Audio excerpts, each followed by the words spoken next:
Today's episode of Neuro Network Essentials is brought to you by the power of storytelling. We can learn so much about ourselves and others through the inspiration stories can provide. So let's jump into From Nice to Neuroscience.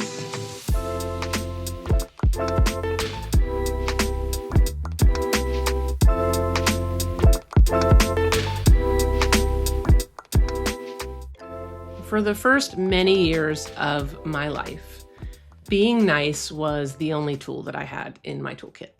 And in situations, if being nice didn't work, then I would just try to be even nicer. And I didn't know it at the time, but in looking back, I've realized that being nice or having nice as kind of a life philosophy is really a lot more about you than it is about the other person. Back then, why was I trying to be nice? I was being nice because I was trying to avoid conflict. I was being nice because I didn't know how to speak up for myself. And so having niceness as kind of my general philosophy in life was really a default. I didn't have anything else. I didn't know any other ways to try to engage with people or engage with problems or be creative in problem solving. I just didn't have that. And so being nice was the tool that I had. And as you might imagine, it was a rather ineffective tool. And it took me some hard-learned lessons to really put pressure on me to start to question the validity of that philosophy and all the ways that it fell short. So I got my first opportunity to work with children with special needs when I was in high school. So I had just gotten certified as a lifeguard. I was super excited to find my first job, and I ended up finding out about this lifeguarding position at a summer camp in Baltimore. And it was a unique position because it was for children with special needs, ages 5 to 21. I didn't even realize at the time what an incredible opportunity it was going to be for me. But just to summarize, the position was we were to welcome the campers for their swimming sessions throughout the day. So the camp was broken up into like groups of 8 or 9 campers per camp counselor. And then the groups came in at different times of the day to have their swimming session. And we had this big indoor pool facility, and my partner and I, we were tasked with making sure that the campers had the equipment that they needed to be able to swim. So we had paddle boards and plastic wheelchairs and different swimming and flotation devices to make sure that no matter what the campers' need was, they would be able to swim. And at age 15 or 16, I had no idea that that's what access was. Like, we were providing access to the campers to ensure that everyone could swim no matter what their challenges were.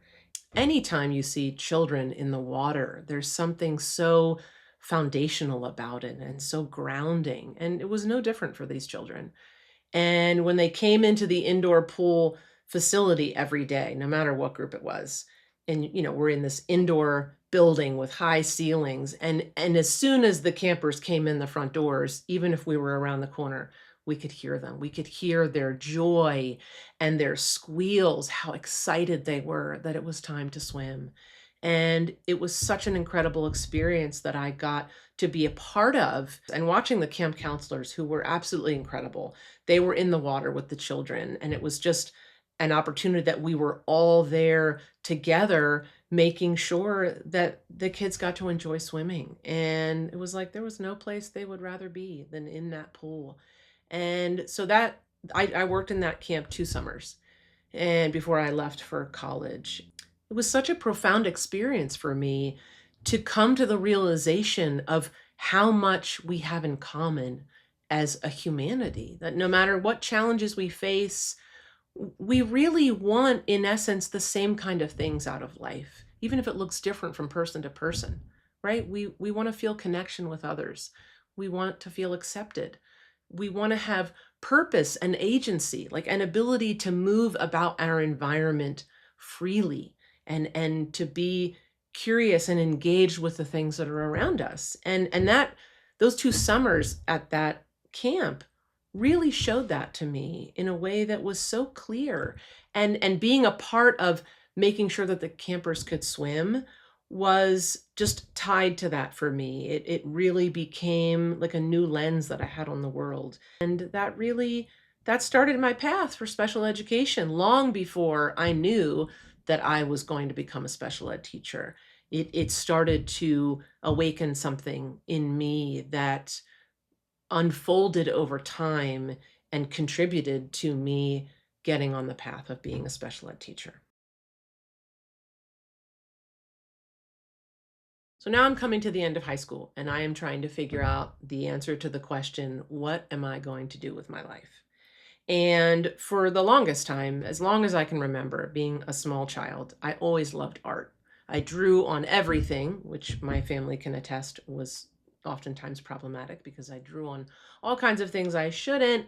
But I was always drawing ideas and sketching and painting and coloring. And I thought, well, I want to do that. I want to be an artist. And I remember telling my dad about that I was going to major in art in college.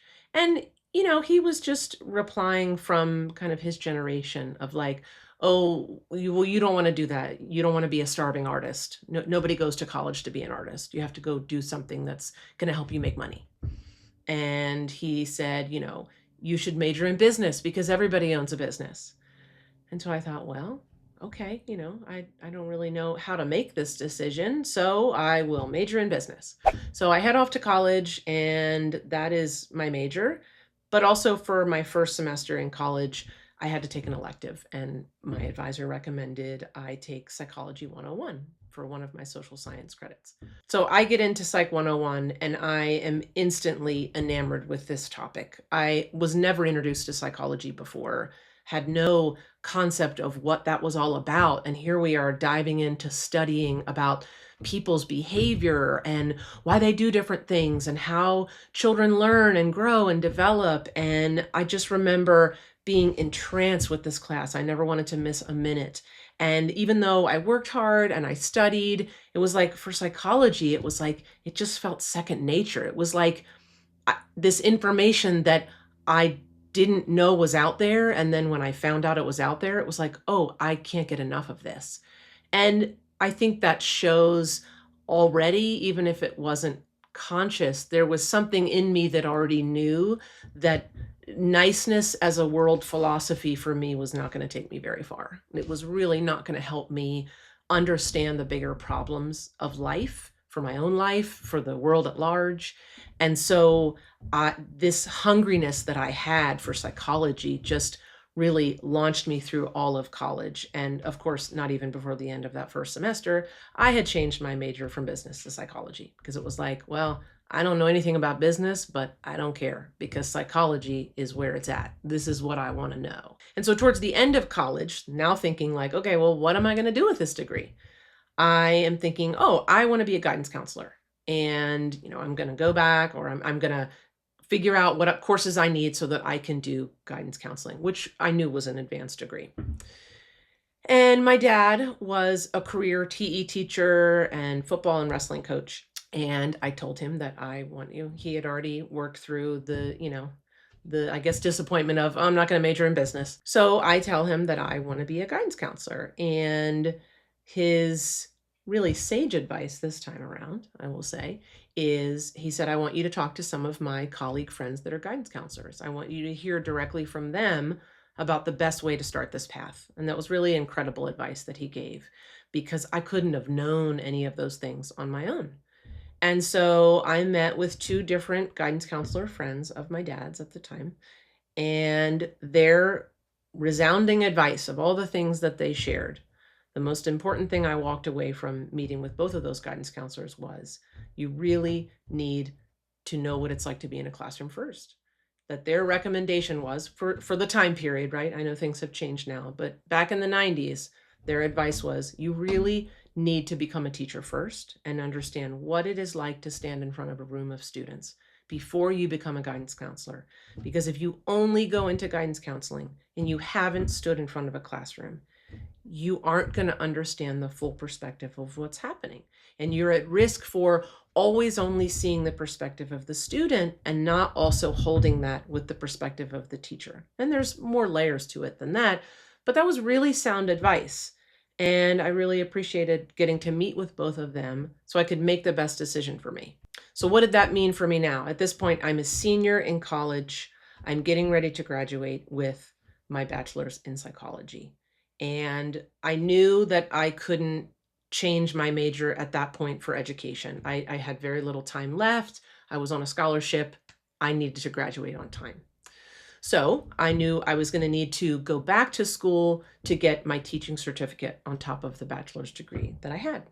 So I graduate and I move back home while I'm figuring out how I'm going to do this advanced degree.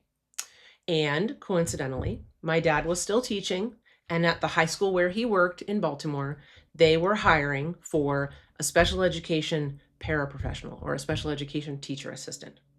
And, the money was decent, and I didn't want to keep waiting tables. I knew that I wanted to get as much experience in the classroom or working with a teacher as I could. I start at this high school, and of course I'm very excited. I haven't been in a school before. I just had the lifeguarding position, and I'm hungry, I'm excited, I want to work hard, I want to learn a lot. This school community had a lot of challenges. It was supporting a neighborhood with high poverty, and the school had reduced enrollment, had very limited resources. And if I had to describe the climate in the school in one word, it would be oppressive. And that was the feeling for everyone. And it was a very difficult environment to start in. And what made it extra complicated was I come into this job thinking, great, I'm going to be an assistant for a teacher. I'm going to shadow that teacher. I'm going to learn a lot. It's going to be wonderful. And what happened was I ended up being the teacher, I say in quotes, because I had no certification, no training, no courses in anything for special ed. I had been a lifeguard for a special needs camp. That was it. And I have a psychology degree. That's not giving me any direct information about special education in a public high school. So the way this worked was the teacher that was assigned to those classrooms was always in IEP meetings. She was not available. And so it just kind of happened that I started getting sent to these classes by myself. So it was 2 to 3 science classes a day that I was being sent to teach by myself. And 2 of the 3 classes had pretty small numbers, maybe like 3 or 4 kids. But my second period class had about 20 students. And all of these students had IEPs. And just to kind of paint the picture for you of what that looked like in the 90s, which may be something that resonates with you, if that was the time period that you were growing up in school, is it seemed to me in hindsight, not at the time, but now when I look back, that collection of 20 students, about the only thing they had in common was that they all had an IEP. But there were very different needs from student to student, and they had all been lumped into the same group. And I learned from one of the students later in the year that they had been tracked since middle school. They had been going to the same classes all around the building for all these years. And that's not really inclusion, because you're talking about all special ed students being in the same classroom all day long. They might be in a general education building, but they are not receiving a general education experience because they are not learning alongside their non-disabled peers, is how it would be described in special ed language. Now, at the time, I didn't know any of those details, but I knew that my students carried a lot. And when I started the year, again, let's look in my toolbox. Now my toolbox has 2 tools. So tool number 1, be nice always. And tool number 2, now you have this psychology degree that gives you a little bit of insight into, the human mind and behavior and such. And I start teaching in second period class in particular, because that was my biggest class. And I have these science packets that I'm given. Okay, the students are going to do science packets, have them read out of them and fill out these multiple choice questions. I know that if I had been a student in my own class, I would not have wanted to do any of the work that I was giving. And it's really sad because I didn't have an alternative. I didn't know what else to do at the time, not when I started the year. I did not know what else I could do that would be better. So I'm just following what the lead teacher is telling me to do. So I would come to this classroom every day by myself, and it did not go well at all. And I mean, the students were cutting up, running around the room, flicking the intercom switch on and off. I had the main office tell me, you need to learn how to control your class over the loudspeaker while all of my students are listening. And there was a lot of cursing at one another, at me. And I was just hopelessly underprepared to do anything in this class. So every day after second period class, I would go back to the science office. I shared the science office with a few other science teachers, but at the time when second period ended, then they were teaching. And I would come back to the empty science office, and most days of the week I would cry. And I would just think to myself, I cannot do this. I have absolutely no idea what I'm doing. The students don't listen to me. They don't like me. I cannot do this for a living. This is impossible work. I cannot do this. And I would just feel so sad and discouraged of like, well, now what am I going to do with my life? It's not going to be art. Didn't work out that it was going to be business. Now I have this psychology degree. And I'm thinking, I can't go back and get my teaching license. I am terrible at this. I know that I somehow thought that I could stand in front of this group of students and be nice, and well, that should be sufficient. How come my niceness isn't working? Well, they're supposed to be nice back. What is all this? And that's really, at the time, that was at the root of my sadness and just feeling so despondent, because it was like, I have nothing that works. So there were two profound experiences that happened in the fall of that school year that changed everything. And I don't remember the timing. I don't remember which one came first and which one came second, because to me, all these years later, it's really how those two situations came together for me to become something so meaningful and such a trajectory change for me. One of the two experiences was one day when I came into class. It was business as usual. I can't get them quiet. There's a lot of resistance in doing any of the packets. So somehow something came over me, and I don't know how, but I said to the class, I said, you can do so much better than this. And I'll never forget the looks on their faces. It was like they had not been told that before. And I'm not saying that they hadn't heard it before, but maybe as a collective group, it hadn't been said to them. And it made me think, well, what have teachers been saying to them? What have they heard? And is it like, oh, well, whatever this is, we expect this or less from you, instead of me saying, you can do so much better than this. And it was very eye-opening to me of what that meant to them versus what they had been experiencing up until that point. That was my first insight into being able to see past my own nose on my face. I was feeling so sorry for myself. And all I was thinking about was me, which is really at the root of niceness anyway. What is being nice about? And I don't mean kind. Kind is different. I'll go into that later. But nice. Nice is not bringing up conflict. Nice is not making waves. Nice is about you. It's not about the other person. You are trying to avoid something or just put a lid on a pot. And that's what I was trying to do, which was never about them. No wonder they didn't trust me. I stand in front of this class that has been through adversities beyond belief, and I think being nice is going to solve all of their problems. How naive. And that experience, when I said that to them that one morning, it was the first kind of shift of like, whoa, I need to start looking at a wider picture than just feeling sorry for myself. And the other experience that was incredibly profound, one morning, like all the rest, I asked the students to read out of these dusty old science packets. And I asked one student in the front row to read page whatever. Read page 4. And he was a sweet, quiet kid, and he's kind of like looking down at the ground and like, kicking his shoes, and he's like, no. And I say to him, come on, you need to read. Everybody needs to read out loud. The special ed teacher of me today is mortified to know that I said that all those years ago. Because reading aloud to your peers is some of the most scarring and hurtful experiences that some kids with learning differences have had in school. And here I am saying, oh, well, everyone's supposed to read out loud.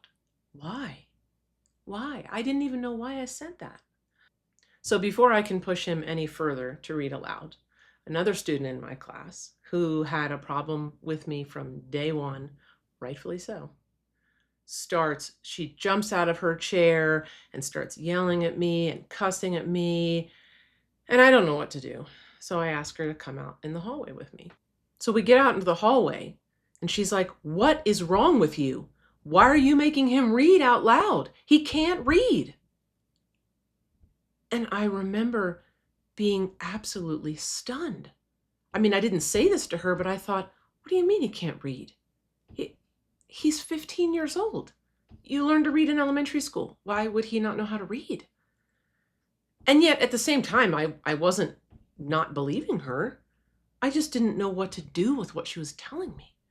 And it was like, this can't be possible.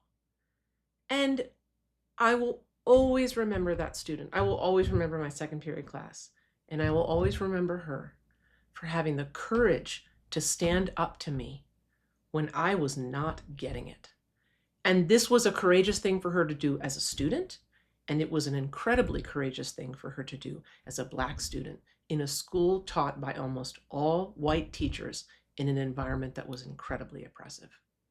I still think of her to this day and how brave she was to say that to me and how much what she said changed the trajectory of my life. Because I went back to my office later in that week, and it was right before Thanksgiving. And I remember thinking to myself, oh, I can do this. I get it now. Like, I get how I can be of service. I understand what this work can look like instead of what I had been doing for the 3 months leading up to that. And after those two experiences, the direction of my year, not to mention the direction of my life, was changed permanently because of that second period class and that one student who was so brave with me. So I have this life-changing awakening, and I decide we're done with the science packets, or at least I'm going to use them in a different way.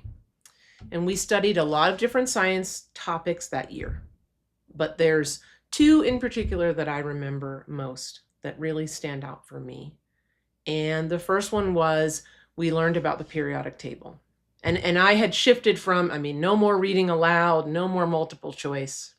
We are going to do hands-on learning and group discussions. And, my teaching skills were very limited, but I knew there needed to be a shift so that everybody was included. And I also started to come to the realization that this one young man was no doubt not the only student in my class that either couldn't read or had significant difficulties reading. Back in that time, I didn't even know about dyslexia. I didn't know what it was. I knew the word, but that's the scope of what I knew. So we have this lesson on the periodic table. And we were talking about how the periodic table was hanging on the left side of the classroom. And we were talking about how the elements at the top of the table are much lighter than the elements at the bottom. And I remember this same student ended up being the student volunteer for that lesson. And I will always remember the joy and excitement on his face as we did this lesson on the periodic table. And he was jumping up and down for the elements that were at the top that were really light, and he was getting really heavy and down towards the ground to represent the ones that were heavier. And it was such a beautiful experience to witness that he was involved in the learning, and the joy that he felt because he could access what we were talking about, and it made sense, and it was all part of this kind of classroom discussion that we were having. And that's really a special moment for me, and I hope it was a special moment for him. And I also know that in the course of that year, I was not able to give him what he needed. And I made a small shift, and it meant a big shift in my life.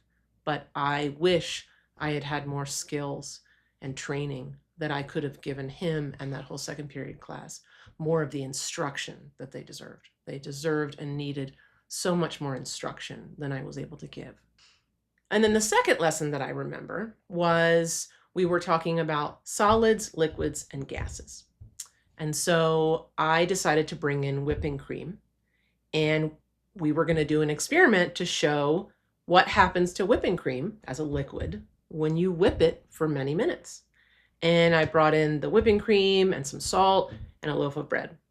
And the students made predictions about what was going to happen, and they had not seen this before. So this was new to them, and it was so exciting to be a part of their curiosity and their question asking about what was going to happen. And the kids took turns helping with the mixer, and they were just completely in awe to watch this liquid whipping cream turn into a solid. And we added some salt, and we cut up the bread, and we shared bread and butter as a class.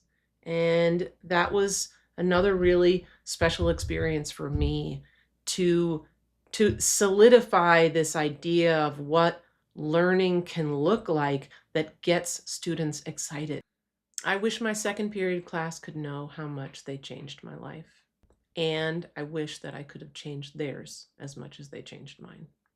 So I finished my year at the high school in Baltimore, where my dad worked, and now it is time to become an Army family.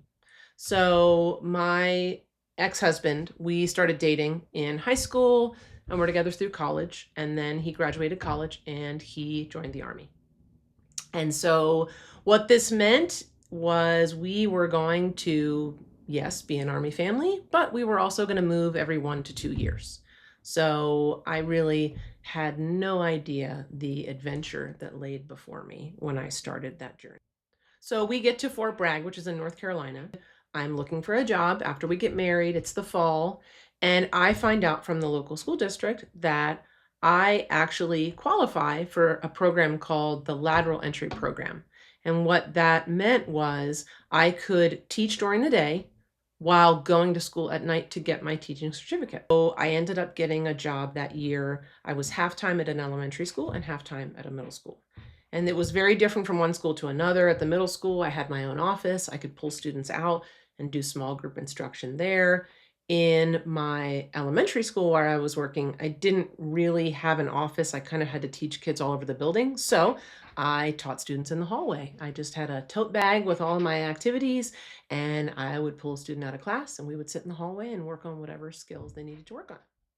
And it was also in North Carolina that I learned about IEPs for the first time. So when I was in Baltimore, as I mentioned, I had no special ed training at all.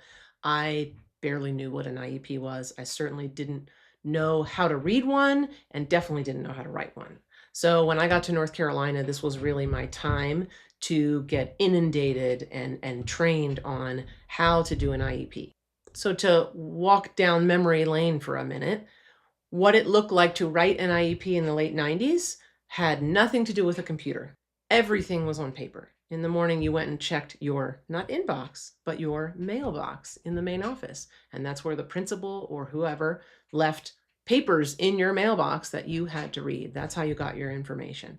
And so for IEPs, we wrote them on a triplicate copy. So that meant there was a white copy, a yellow, and a pink. And you had a ballpoint pen, and you wrote through the triplicate copy when you were writing an IEP. And the IEP total was about 8 of these sets of triplicate copies. And you would write some of it before the meeting, but most of it you filled out and completed with the parent at the meeting.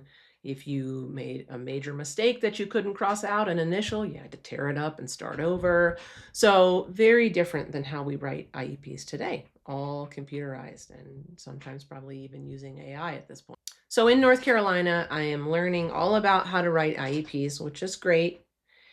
And I'm learning something for myself about what it feels like to be in an IEP meeting. So this is when I'm just starting out, right? So there are other special ed teachers who are leading meetings for me, with me, right? Like even if it's a student that I teach, I am definitely very reliant on the expertise of more senior special ed teachers than me to organize the meetings, make sure we go through all the important steps, we get all the signatures that are required.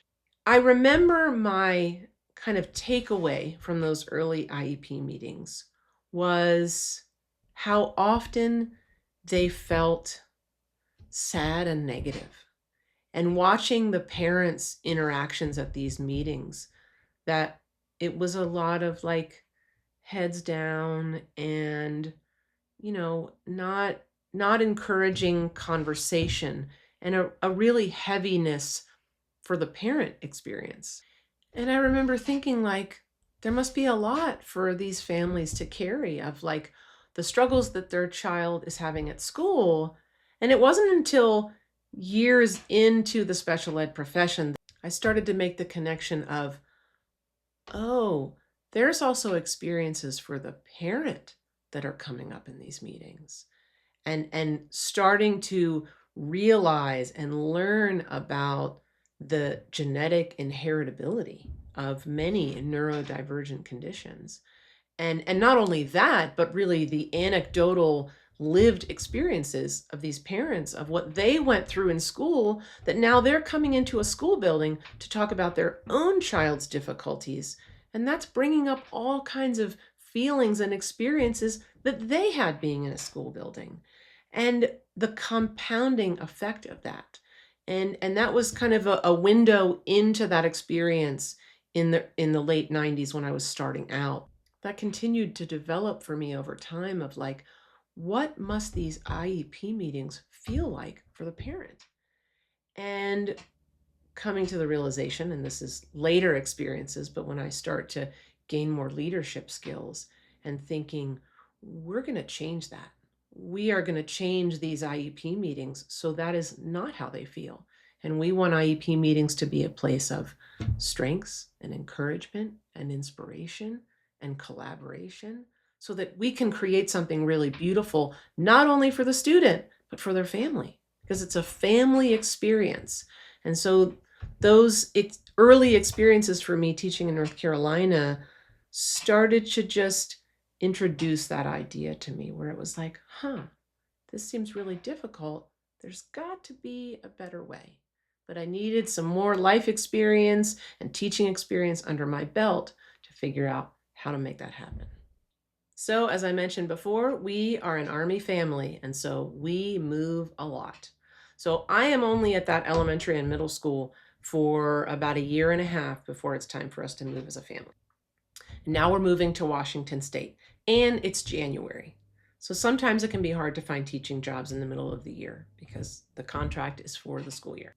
So I was able to get a job at the Army Daycare Center on post, and it was for preschool children age 3 to 5.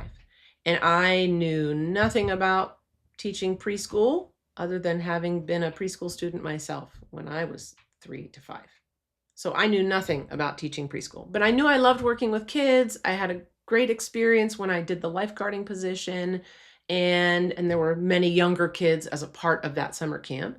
And so I thought, this will be great. I'm going to learn a lot. I'll have a job until the end of the school year, and then I can apply for K-12 special ed positions at the start of the next school year.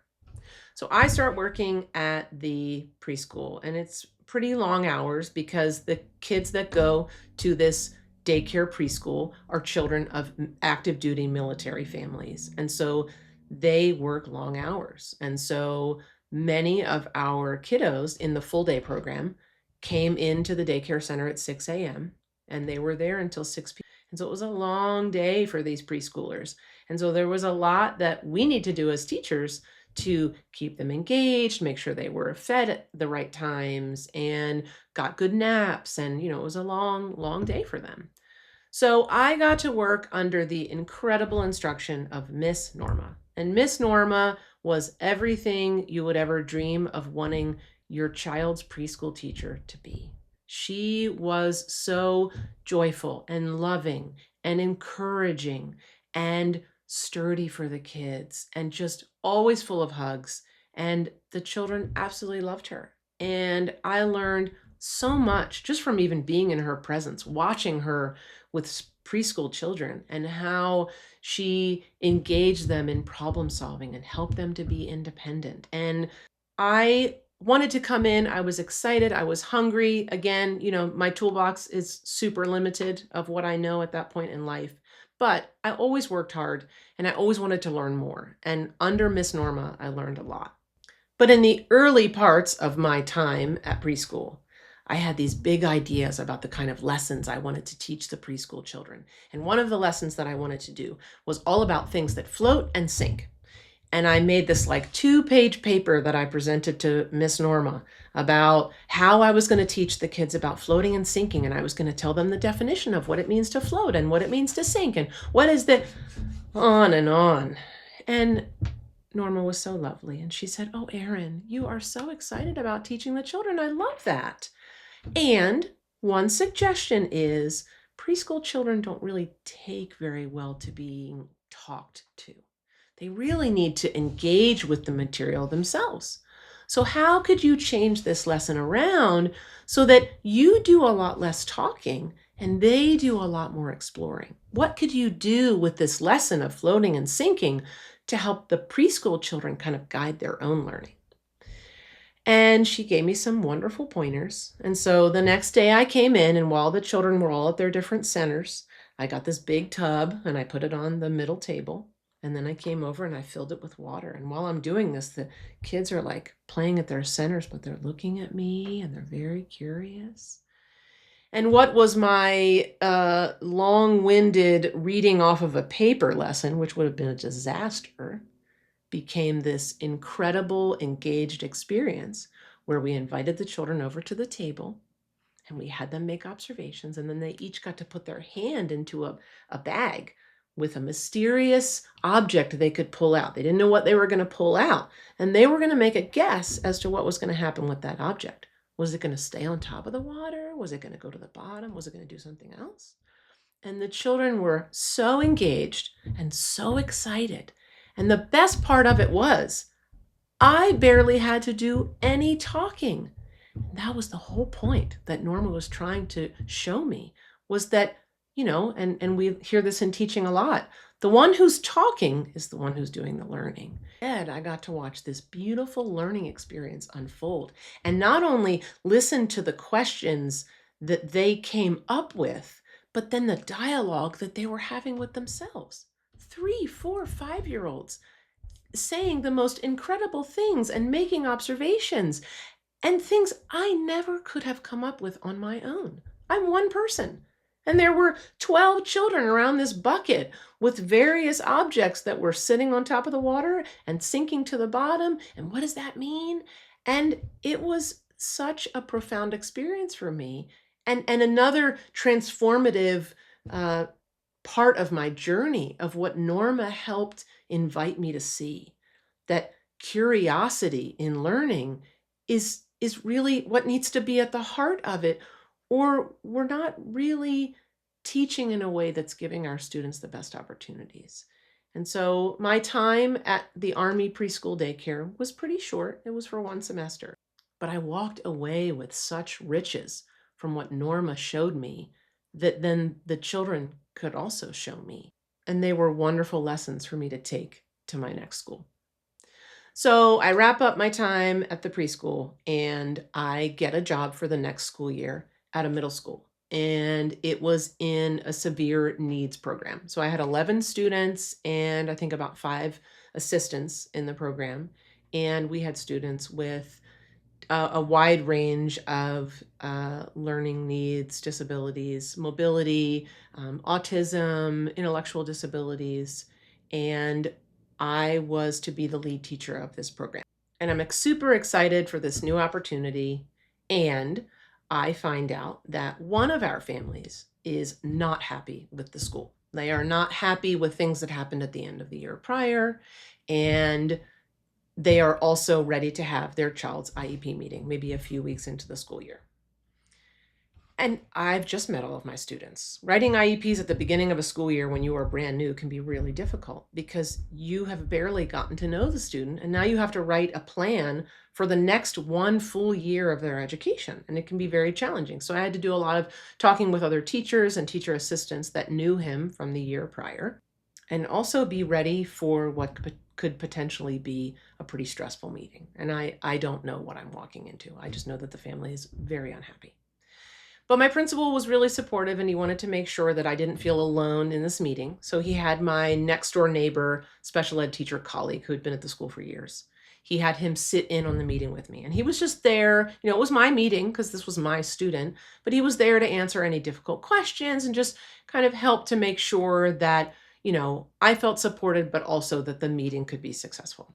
And so we start the meeting, and of course we need to talk about the different parts of the IEP.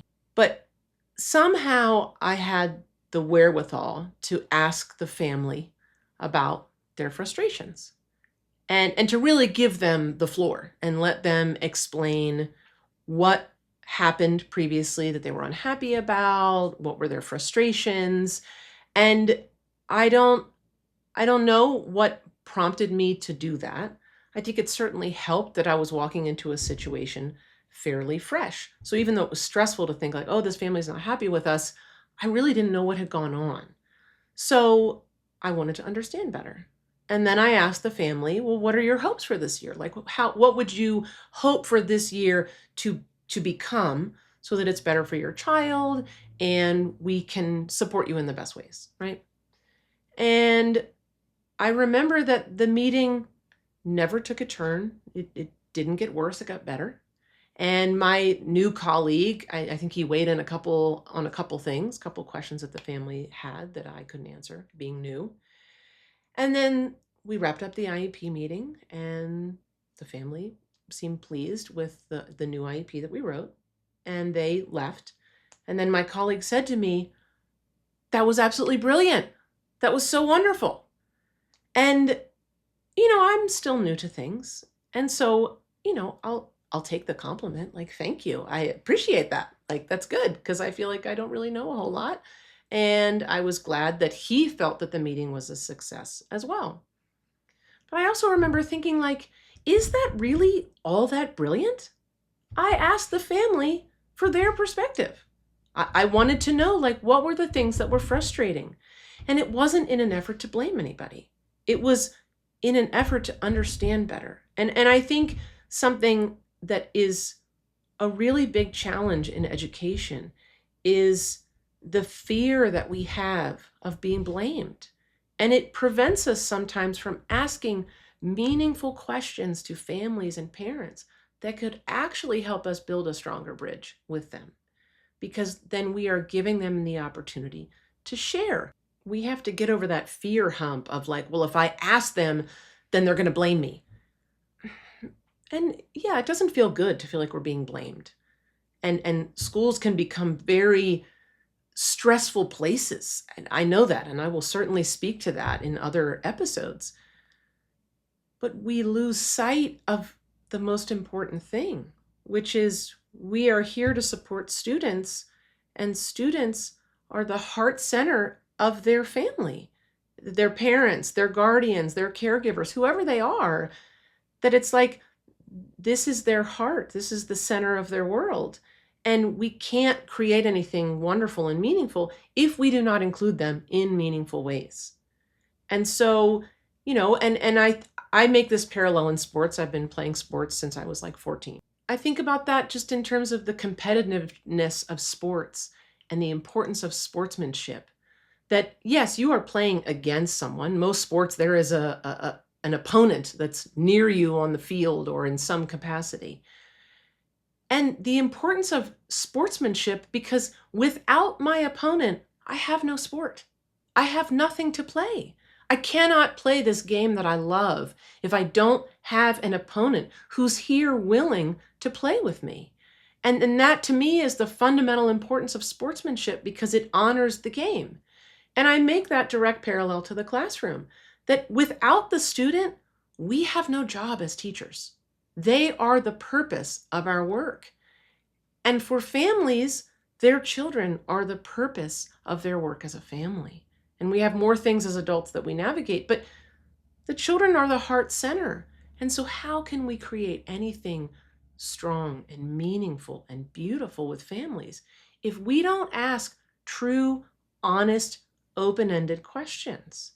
And that's how we get away from that experience I had in my earlier years of meetings feeling sad and negative. Well, we need to empower our families so that they feel like not only that they have a voice, but their voice matters and it is utilized to create something meaningful for their child.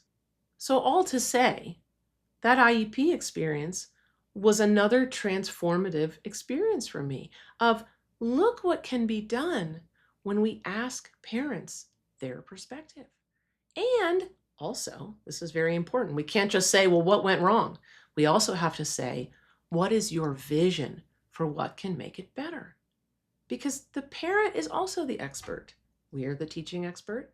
The parent is the parent expert. And we're both teachers, really, at the end of the day. We may be teaching different things, but we're both teachers in the life of this child. And so what we can create when we welcome that in and we make a partnership, and I will say for that school year, we absolutely had a dynamic partnership, and it was wonderful because there were times when we needed to call home, and these parents were 100% invested in supporting whatever situation was happening with their son, because sometimes the behaviors could escalate pretty quickly and we needed some help. We needed some help from home, kind of having that reinforcing structure that we had so that school and home could work together. And we did that. And it was a really wonderful thing. My other really meaningful experience in that school year was with a student aide that got to work in our classroom.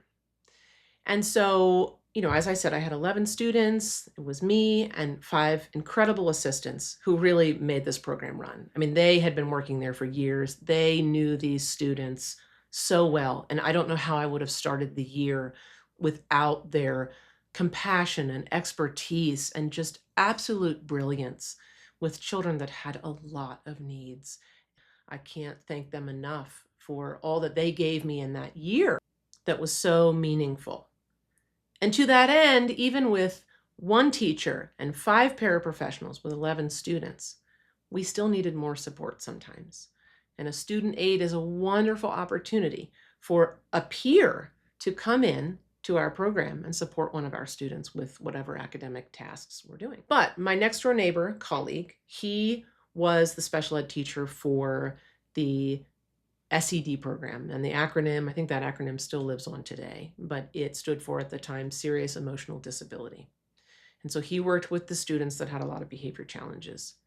And somehow it came to be, I don't know if this one student, we'll call him Jacob, I don't know if this one student just happened to make a connection with one of my students.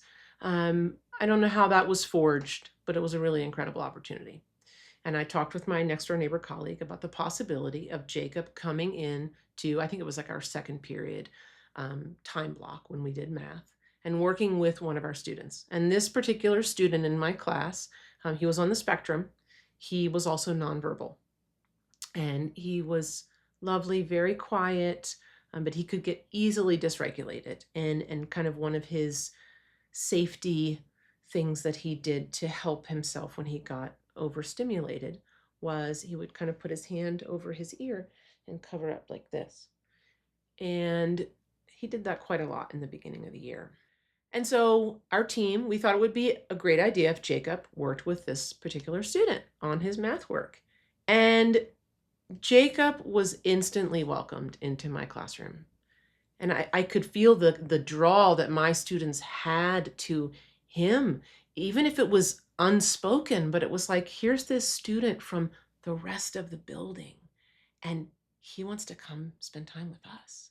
And he was like a local celebrity. Like every time he came in the room for second period, hi, Jacob, hi. And, he got to come into this little community in our classroom where he was welcomed. He had a purpose. He was there to help my student with the math work that he had for the day, and their work together. I mean, we coached him a little bit on how to work with the student, whatever, but their work together every day involved a lot of smiles and high fives and check marks and smiley face stickers and all the reward systems that we had in place in that classroom.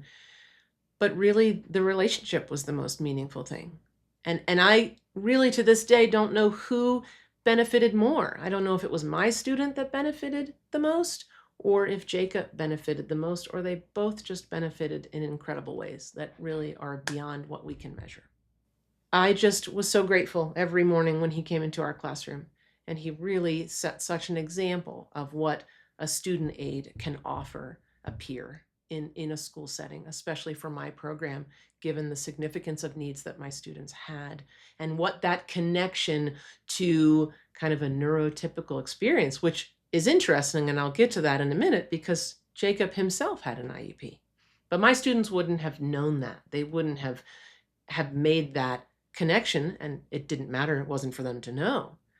But the interesting part was, one time we were having lunch, and I had a pretty big team at this middle school, about 10 teachers, which was great because I was coming from schools where I was either the only special ed teacher or it was like me and one other teacher.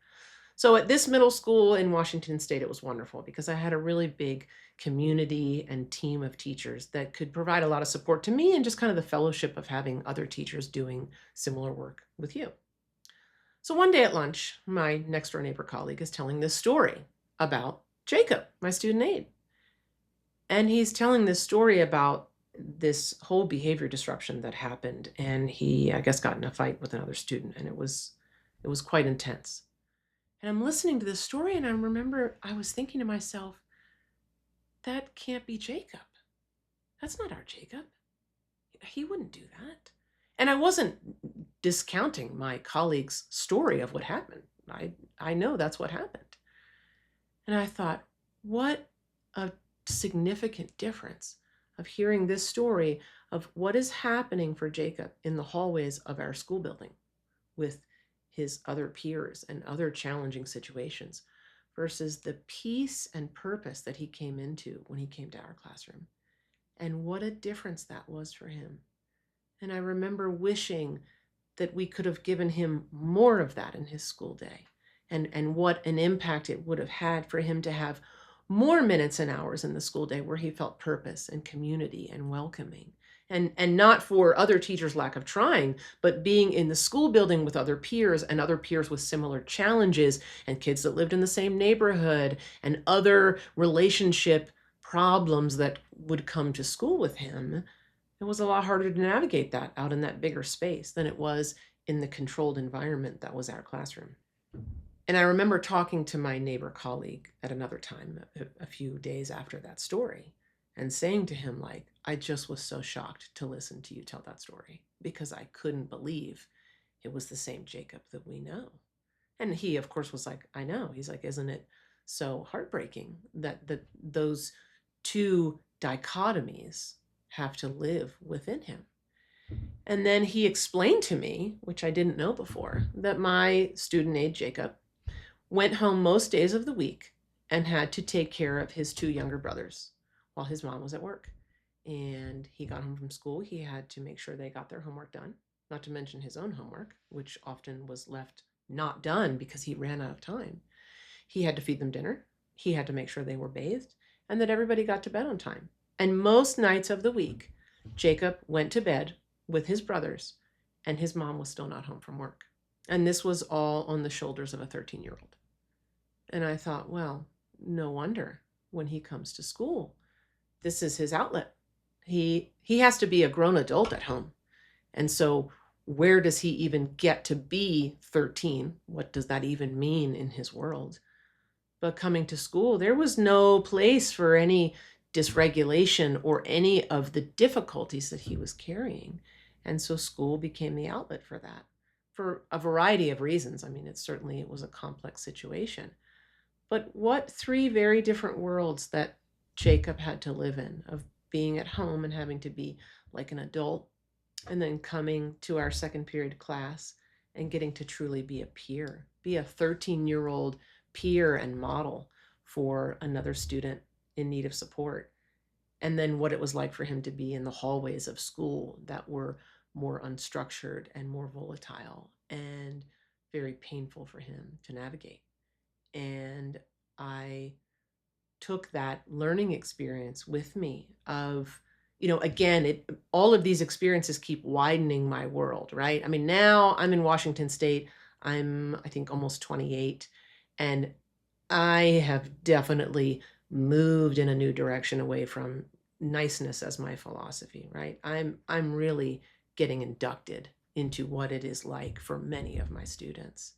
And it is helping to grow my worldview and to really understand what it must feel like for students who are navigating all sorts of difficulties, but especially when they manifest in behavior challenges, whatever that may look like, and what that means, and how we can support them in the best ways.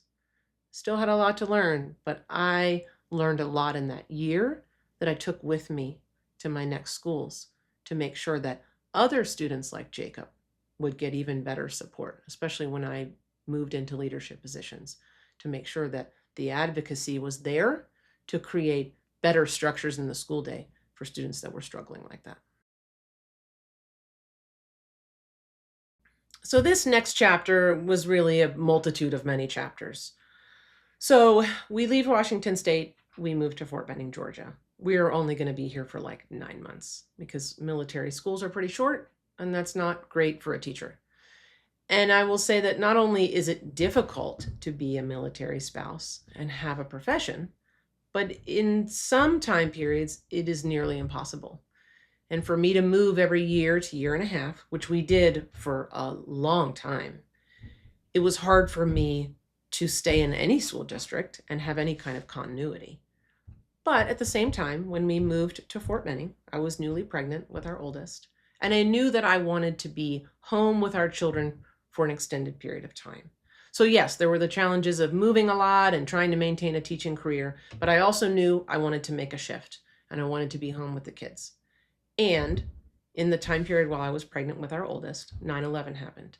And I wouldn't say that 9/11 really changed my trajectory for being a special ed teacher, but it most certainly changed the trajectory of my life in being a military spouse and being a mother to children in a military family, and how much that impacted our lives for quite an extended period of time. So it meant we went from Fort Benning to Korea, and we lived in Korea for 2 years while my oldest was a baby, and that was an incredible experience. And then we came back to the States, came to North Carolina, was there for a period of time. We always cycled in and out of North Carolina because that is the home of the infantry. It's the home of special operations for some parts of the Army. And so that was a place we came back to quite a bit.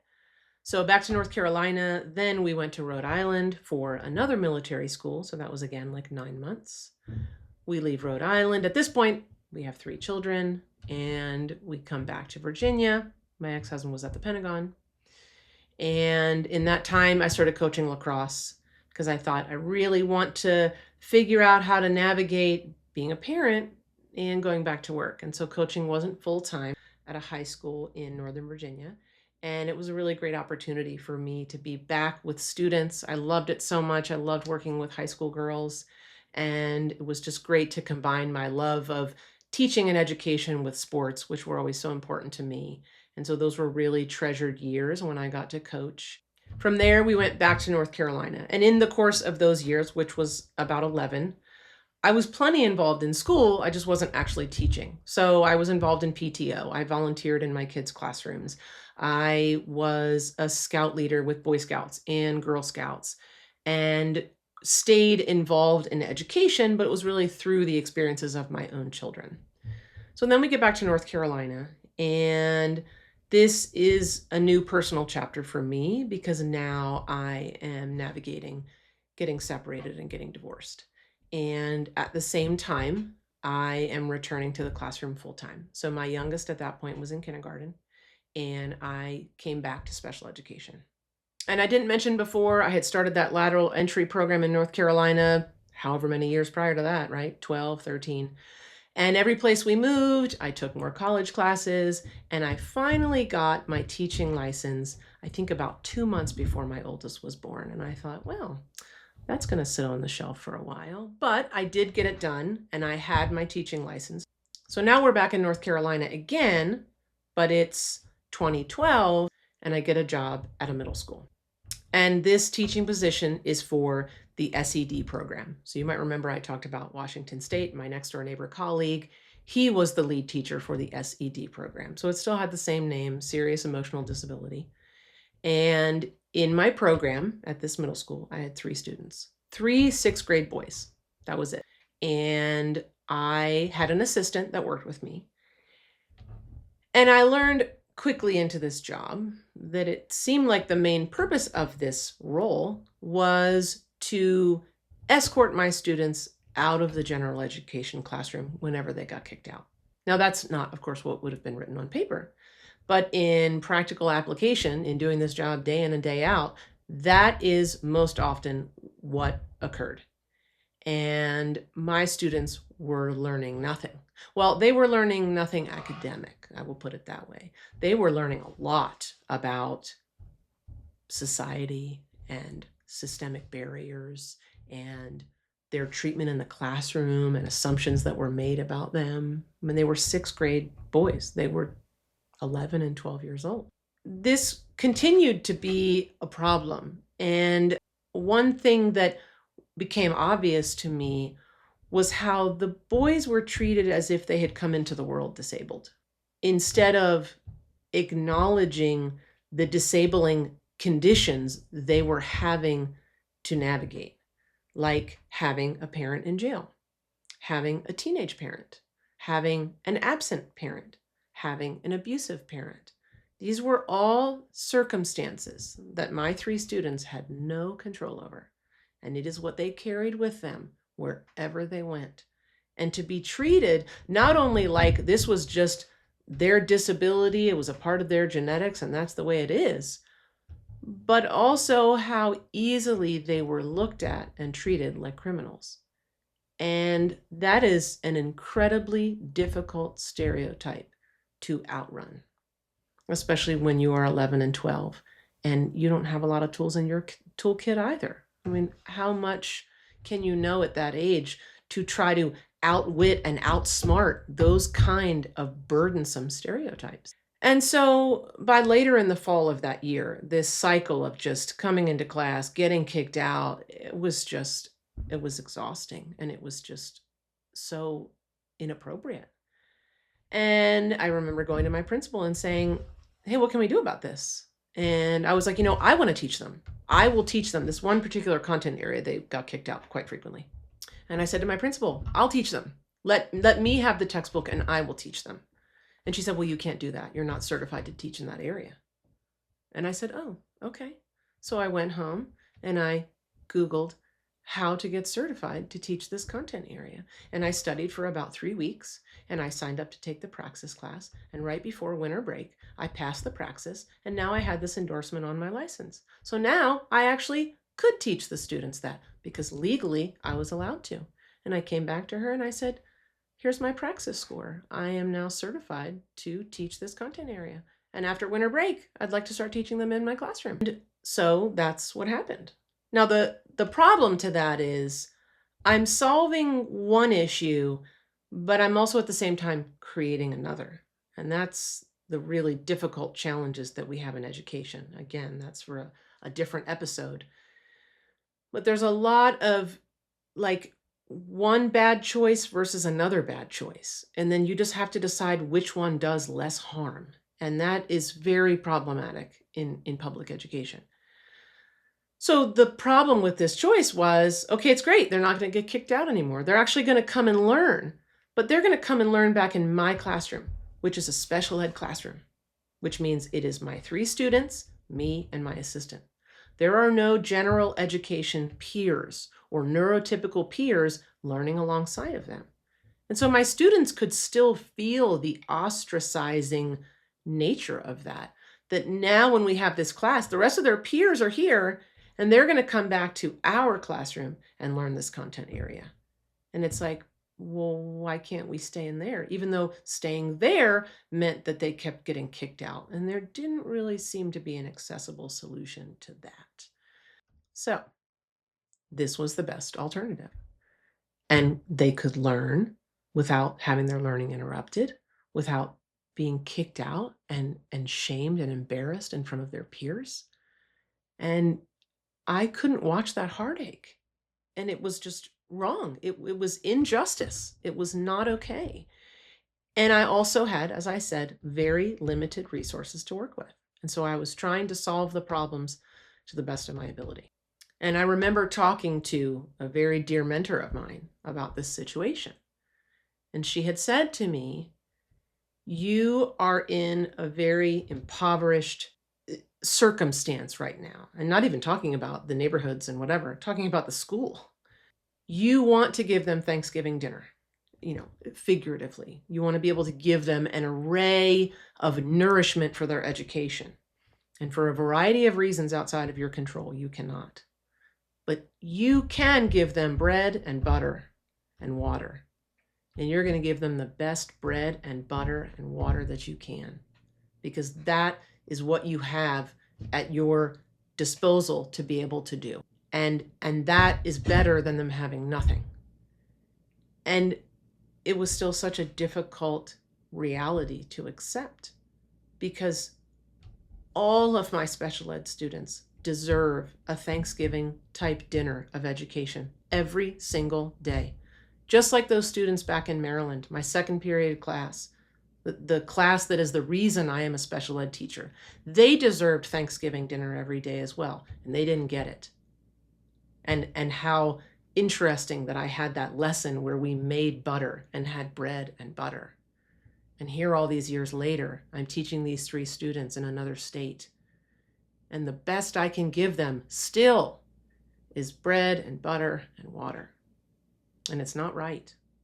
So as I said, this was a difficult personal chapter for me. In this school year, I go back to work, I get separated, and I get divorced. Before we get to the next clip and you say, wait, how did she get to Colorado? Let me explain. After that year of teaching, getting separated, and divorced, my ex-husband got a meaningful job offer. But the catch was, it was in Colorado.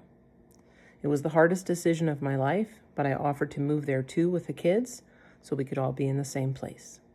Now back to the story. So what did moving to Colorado mean? It meant we were coming into a tangibly different world, like no other we had ever lived in. It was incredible. And just to come to the schools here and how much culture and art and inclusion and it was a different way of thinking, just entirely different way of thinking that I had been hungry for my whole career and had yet to find. And certainly along my journey, I had many wonderful mentors. In every school I was in, every program, there were always people there that I connected with that helped me learn important lessons.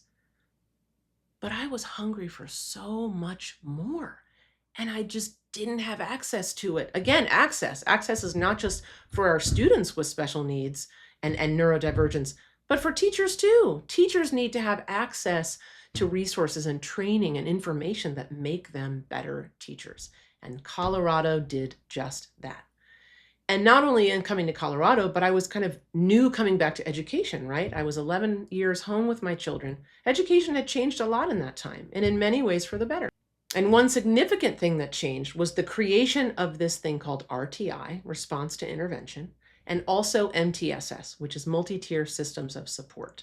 And RTI, or Response to Intervention, was a structured program that made sure students had access to intervention to help them increase their skills. Because the model before that, before RTI and before MTSS, was waiting to fail. And that certainly was not the publicized model, but that's what education and special education really were.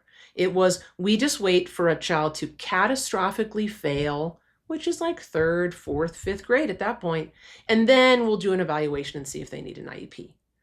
It was like the IEP was simply to identify that the child had catastrophically failed.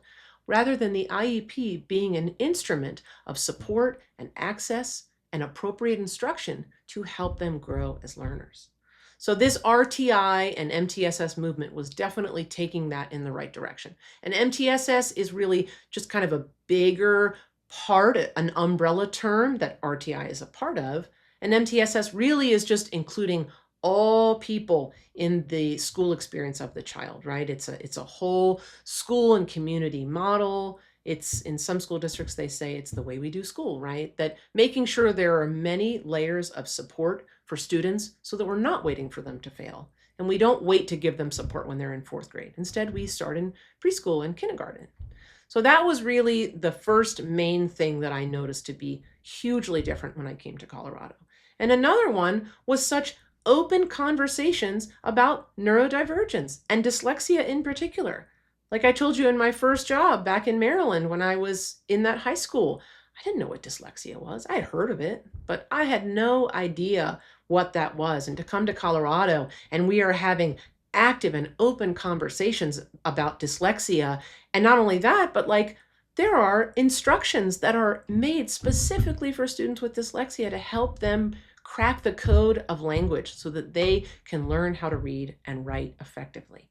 And so this was a whole new world for me as well. And I was hungry for that. I wanted to take as many trainings and workshops through the district that I could so I could learn more about this science of reading and understanding different strategies and methodologies for helping students with neurodivergence to learn appropriately instead of saying, "Oh, I'm sorry." And I say that to sound like pity because that's oftentimes what it felt like.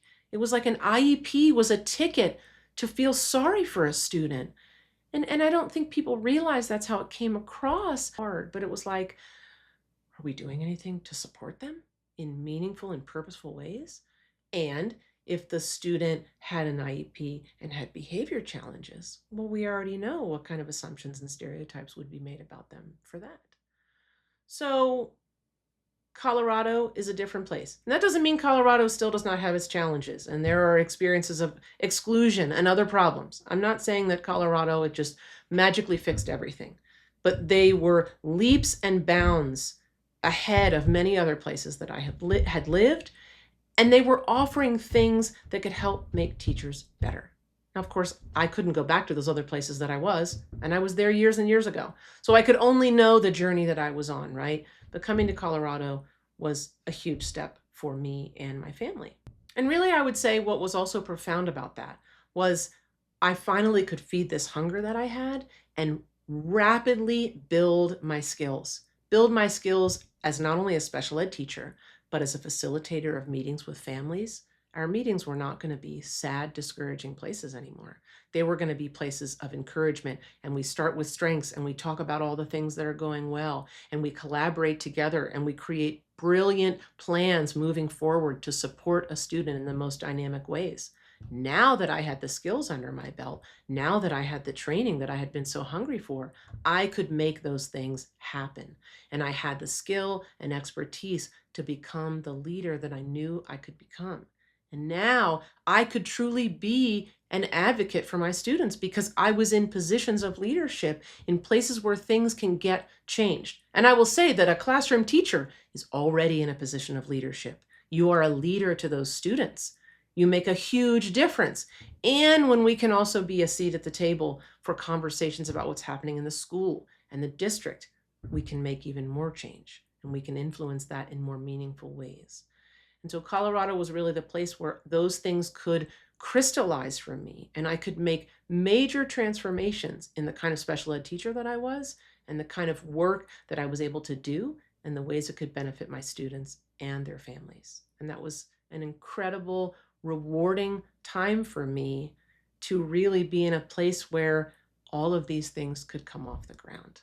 So I'm a few years into living in Colorado and I register to start my master's degree because that's a really important part of teaching, especially with special ed. And there were opportunities that I wanted to continue to be a part of in teaching that would require a master's degree. And the coursework that I did was meaningful and I really appreciated that. But there was one course in particular that stood out as the most profound learning that I did in my time there. And that was the course that we were required to take on culturally responsive teaching. And the general curriculum of that course was to learn about the true history of the United States. And that was a history that I had never been taught in school. This was the first time I learned about the systemic racism and oppression to Black and brown and indigenous people and students in the United States. And I had no idea. I had never learned any of these things in school. I hadn't been in conversations with people that were talking about these things.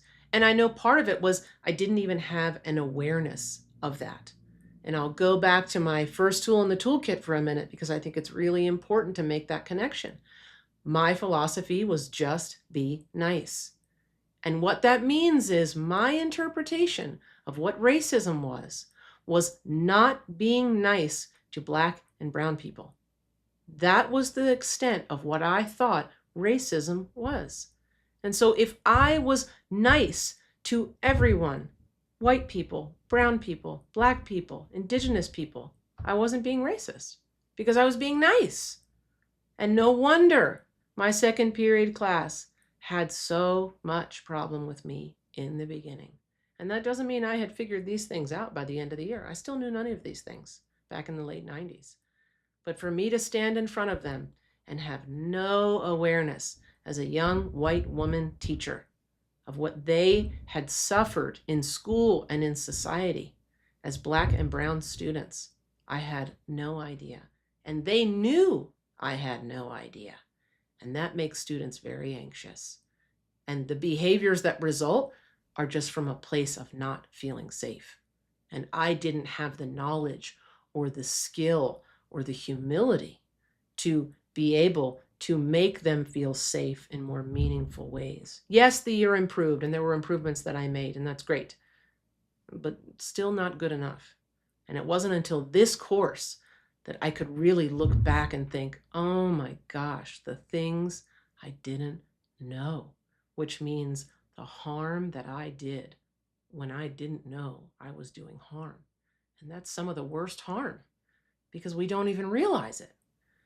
So this course walked us through so many historical events. I learned about neighborhood redlining. I learned about gerrymandering. We talked about Supreme Court rulings in like the early 1900s when Supreme Court judges were making determinations on how white is white, determining if a person should benefit from the white standard or not, and where that line continued to shift as people immigrated to the United States. We learned about the Tulsa Massacre. We were taught about the VA housing loans that were denied to Black veterans of World War II when they came home after serving just like everyone else. And all of the white veterans got VA loans for housing, and the Black veterans did not.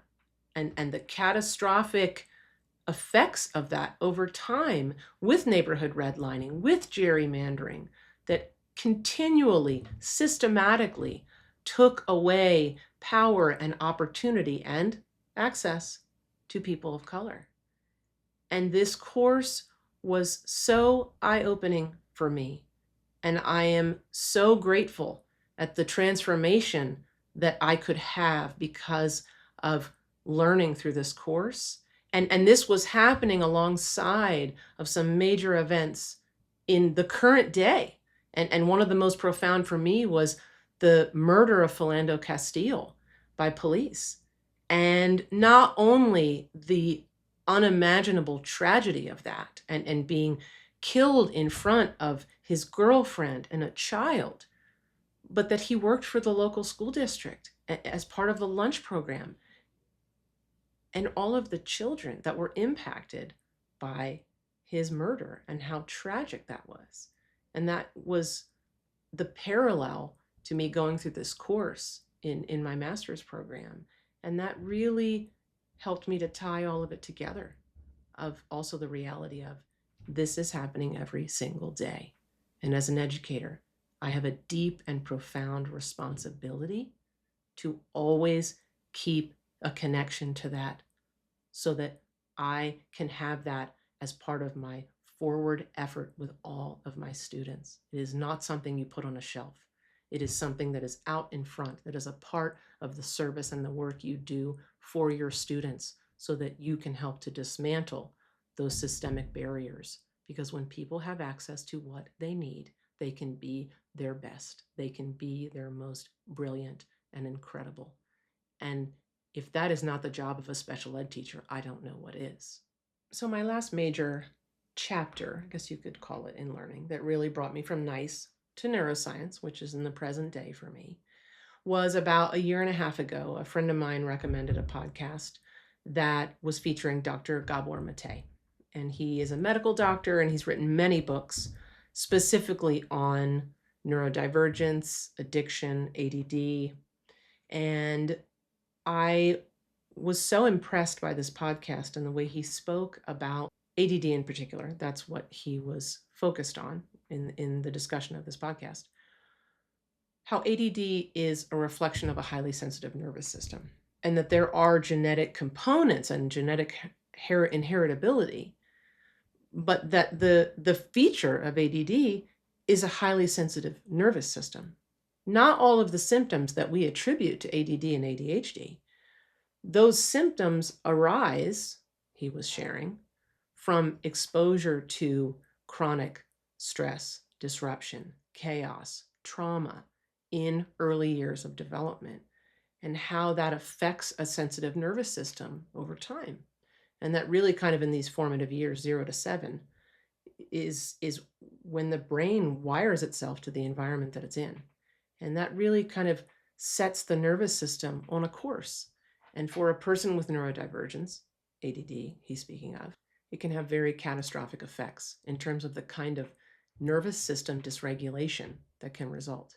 And this really spoke to me because I had this theory for many years about my students with ADHD, ADD. It's been called either and both.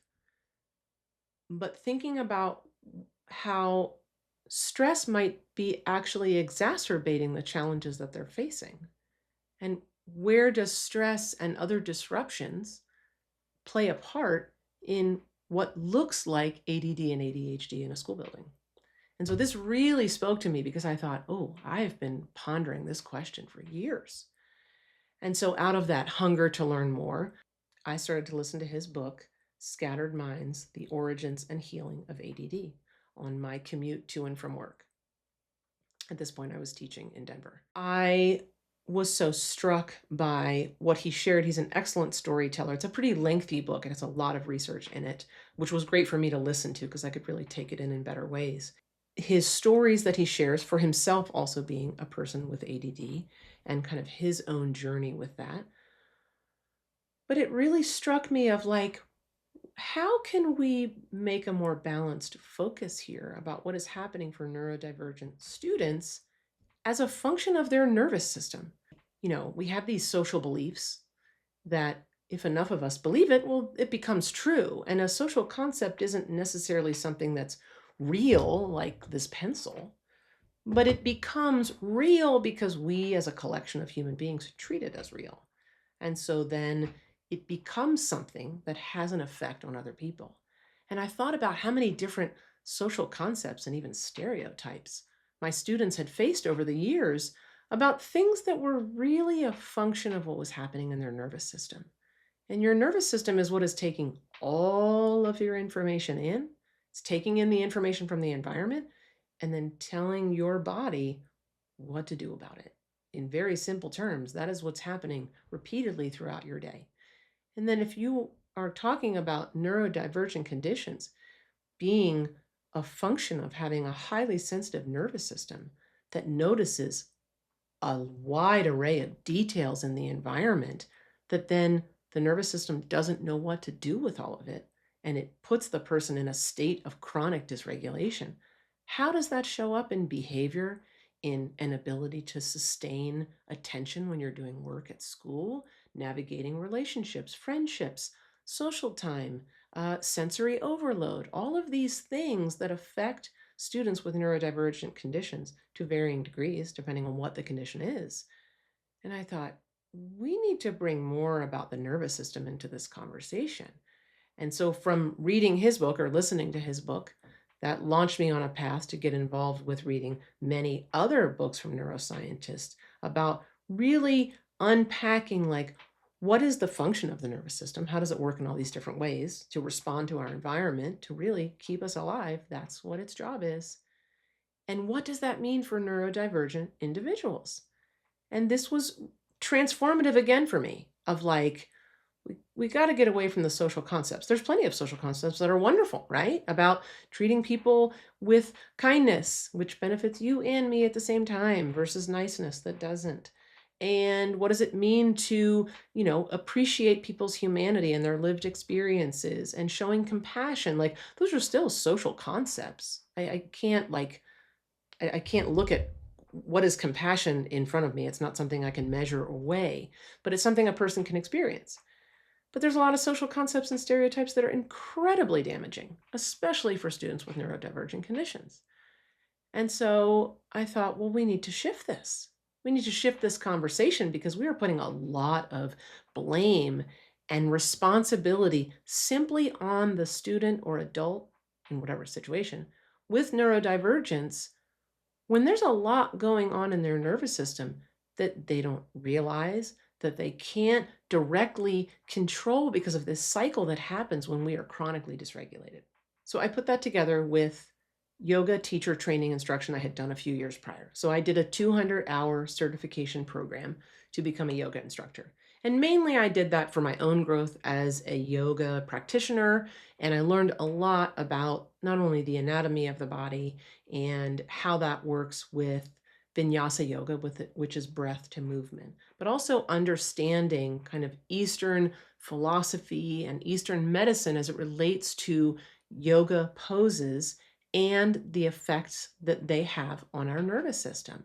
And it really opened up a bigger world for me then. Well, now I'm reading and listening to these books about neuroscience and neuroscience as overlapping with neurodivergence. And I'm pulling in my information that I learned from the yoga teacher training.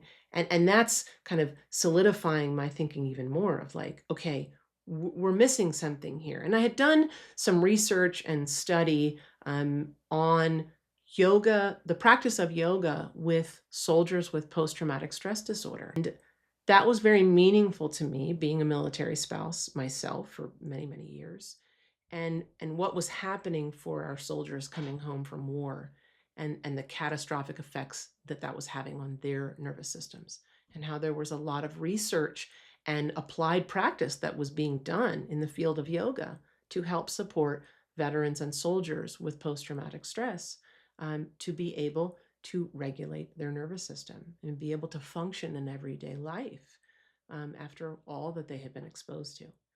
And so I was really starting to kind of gel these trainings and experiences together, of like, this is really important and impactful information for people with neurodivergence. And so that really put me on a path. At the time, I said I was teaching in Denver. And I thought, well, I need to design a curriculum first and foremost that is age appropriate to my students. I was teaching late elementary school, so like fourth and fifth grade. Because I thought, well, I need to equip them with this information. They need to understand, first of all, how a nervous system works in very basic terms, and knowing what's happening inside their body. And what does that mean with neurodivergent conditions? And what does that mean when you're stressed too much, right? You become dysregulated. And for some of my students, they spent most of the school day dysregulated. And that's really problematic for learning, because when your nervous system is dysregulated, very simply speaking, you cannot access learning, because your nervous system is operating off of fumes. You do not have the fuel in your body, in your system, to engage with learning. So what does that mean for students whose nervous systems are dysregulated most of the day? What are they missing? What kind of learning opportunities are they missing? Not to mention what is being attributed to their character and not the function and health of their nervous system, which is huge. So I'll just wrap up in saying that this gives a little bit more context to the name of this podcast, Neuro Network Essentials, because neurodivergence is so much connected to the nervous system, and understanding what is happening in the nervous system so that we can help it work for us and not against us. And tied to that is the idea of networks of the brain, like how the brain wires itself to its environment. And when you're talking about a neurodivergent nervous system, which is highly sensitive, what does that mean? What is the impact of those networks being wired to an environment if there is a lot of stress and different disruptions? And we live in an incredibly disruptive and stressful society right now. So that's not helping things. So what does it mean for us to attend to the nervous system and understand strategies and ways to help keep it in a state of consistent regulation? What does that mean for our networks? What kind of networks can we help to wire instead that are more functional, more helpful, more resilient for us to be able to live the life we want to live? And then essentials. And I've talked about this throughout this episode, but what is essential for some is still good for everyone. And understanding how the nervous system works is essential for people with neurodivergence, but it is good for everyone because everyone has a nervous system. So why wouldn't this information be helpful for everyone?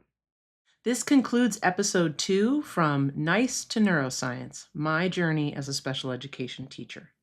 I hope you enjoyed these stories and just as much that they resonated with you about your own school experiences.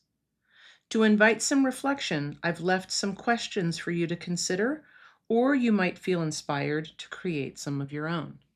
What school experiences did this episode bring to mind for you? Who were the teachers that understood you and took time to make you feel seen? In what ways did they do that for you? For teachers who misunderstood or judged you, what did you need them to see instead? What new insights about yourself or neurodivergence did you gain from this episode? Thank you so much for your investment of time and effort to learn more about neurodivergence at the Neuro Network Essentials podcast. Till next time.